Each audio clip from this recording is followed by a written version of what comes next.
soon as we walked indoors, it just felt so comfortable.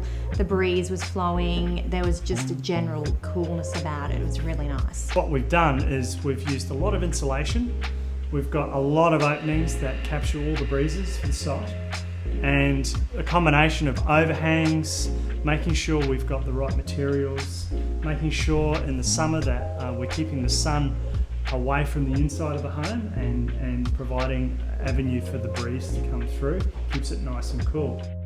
And Matt, you're completely off-grid here, aren't you? We're completely driven by solar power. We're running a solar system which charges into a 48 DC battery bank to store all the energy.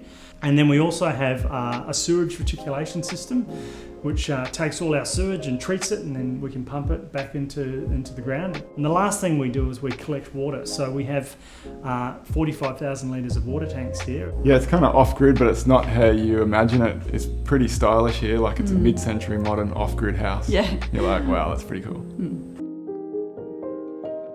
We can take a lot of ideas from Matt's house.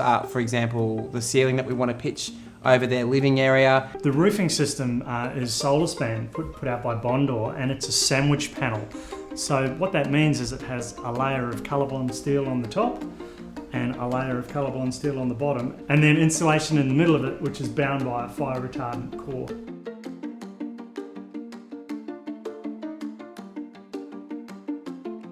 The big thing that hit me walking into Max and Sean's house initially was the stale air, and we're going to address that by, having louvers and having breezeways included in the design, and hopefully that'll stimulate that airflow through the house.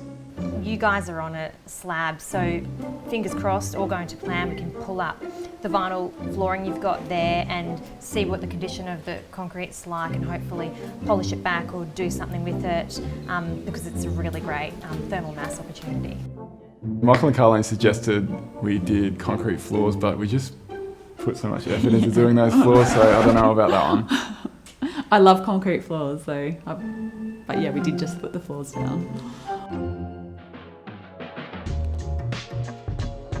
One thing I really like about this home is how the living areas and everything are separate to the bedroom. Is this a shipping container? Yeah, pretty cool, huh? Yeah, wow. Yeah. So, could we incorporate that into my outdoor office? Throwing a curveball. I don't know, like I've always liked the industrial kind of look. Yeah, okay. Sean suggested that maybe we include a shipping container in the design, which I'm not opposed to. It's sort of quirky, it's sort of cool. It gives it a bit of character, that home, something that you probably wouldn't get if you were to do a new build.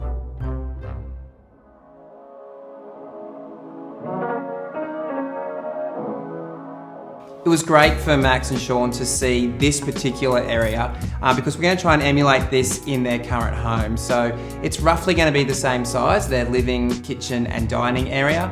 We're going to pitch the roof very similar to this using the same products. So for them to be able to walk in here and just get a feel for the space, I think was important to trying to get them to go Team Renovate.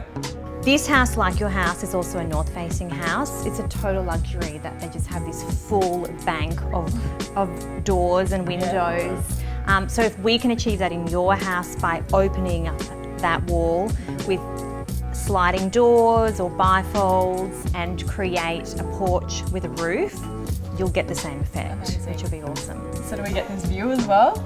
Maybe not quite this view, but we do have plans to incorporate a really nice courtyard with the native plants or whatever you like, and that'll just make a world of difference. Well, thanks so much for showing us around. This You're welcome. I think been a Team great Renovate. Okay, let's get renovating.